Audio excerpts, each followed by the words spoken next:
नमस्ते दोस्तों, आशा है आप सब स्वस्थ और बहुत अच्छे होंगे। आज हम जानेंगे बीमारी का मुख्य कारण क्या है। 60% लोग सिर्फ इसलिए बीमार हैं क्योंकि उनके दिमाग और आत्मा में कोई असंतुलन या गड़बड़ी है। यह देखना दुखद है कि आधुनिक मनुष्य की आत्मा इतनी बीमार हो चुकी है कि शरीर पर उसके दर्दनाक प्रभाव दिखने लगे हैं। मुझे लगता है एक वक्त आएगा जब पुजारी और धर्मोपदेशक इस संबंध को समझ लेंगे। वर्षों पहले मेरे मित्र ने मुझे बताया था कि आध्यात्मिक और मानसिक समस्याओं का शारीरिक स्वास्थ्य पर बहुत असर पड़ता है। उनके मार्गदर्शन में यह पाया कि डर और अपराध बोध, नफरत और द्वेष जिन समस्याओं से मैं मुकाबला कर रहा था, जल्दी ही किसी इंसान ने स्वास्थ्य पर भी असर डालती है और शारीरिक रूप से बीमार बना देती है। उन्होंने बताया इस उपचार पद्धति में इतना गहन विश्वास करते हैं कि उन्होंने डॉक्टर के साथ धार्मिक मनोविश्लेषक क्लिनिक की स्थापना की। स्वर्गीय डॉक्टर और मैं इकट्ठे काम करते हैं और हमने कई लोगों को स्वास्थ्य और नए जीवन का वरदान दिया है। हमने पाया है कि ब्लड प्रेशर का मनोदैहिक कारण है।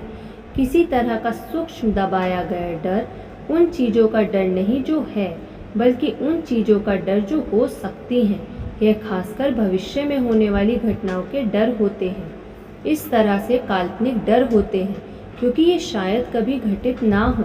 इसी तरह डायबिटीज़ के मामले में हमने पाया कि इसका मनोदैहिक कारण है दुख या निराशा।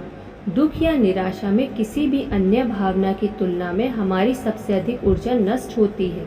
इसका परिणाम यह होता है कि हमारी इंसुलिन खत्म हो जाती है, जो पैनक्रियाज कोशिकाओं द्वारा तब तक बनाई जाती है जब तक कि वे काम करती हैं।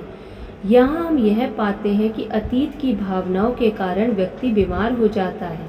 वह अतीत को बार बार जीता है और जीवन में आगे जाने में समर्थ नहीं हो पाता।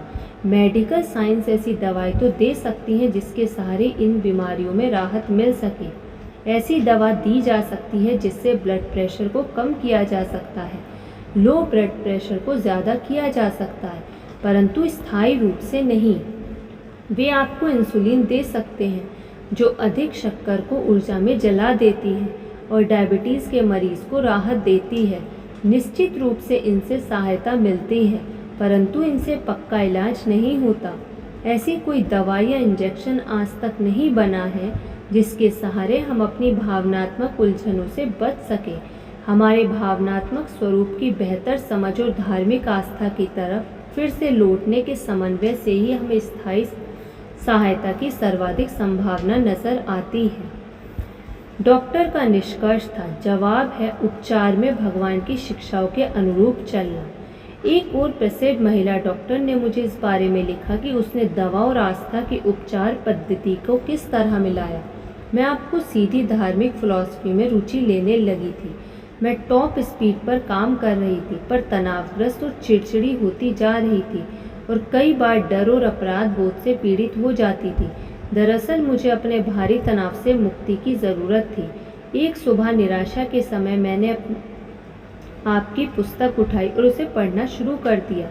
यह वह दवा थी जिसकी मुझे ज़रूरत थी।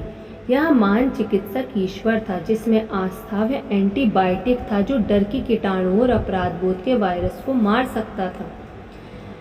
धीरे धीरे मुझे तनाव से मुक्ति मिल गई और मैं रिलैक्स्ड हो गई। मैं अधिक सुखी हो गई और मुझे नींद भी अच्छी आने लगी। मैंने विटामिन और ताकत की गोलियां लेना बंद कर दिया। फिर वे आगे लिखती हैं, और यही वह बात है जिस पर मैं जोर देना चाहती हूँ। मैंने यह महसूस करना शुरू किया कि मैं इस नए अनुभव को अपने मरीजों के साथ बांटूंगी जो मानसिक बीमारियों के लिए मेरे पास आते थे। मुझे जानकर आश्चर्य हुआ कि उनमें से कई ने आपके बारे में पढ़ा। मरीज और मेरे पास काम करने के लिए एक साझा आधार था। यह एक बहुत सुखद अनुभव रहा।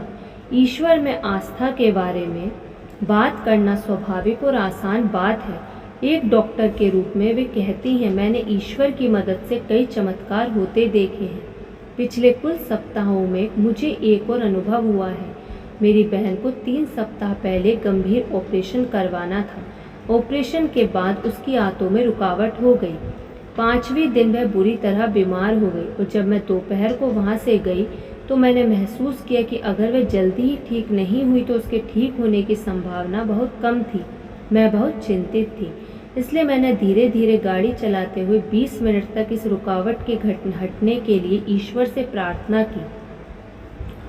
यह था एक सफल डॉक्टर द्वारा लिखा गया पत्र, एक दृष्टिकोण की रोशनी में जो पूरी तरह से कॉमन सेंस वैज्ञानिक नज़रिए पर आधारित है।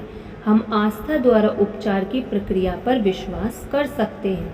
अगर मुझे गंभीरतापूर्वक यह विश्वास नहीं होता कि उपचार में आस्था का तत्व सचमुच कारगर है, तो मैंने निश्चित रूप से इस अध्याय में दिए गए दृष्टिकोण को नहीं बताया होता। धन्यवाद। आपको ये वीडियो कैसी लगी कमेंट करके ज़रूर बताइएगा। यदि आपने अभी तक इस चैनल को सब्सक्राइब नहीं किया तो सब्सक्राइब कर लीजिए और इस वीडियो को लाइक कर दीजिए। धन्यवाद।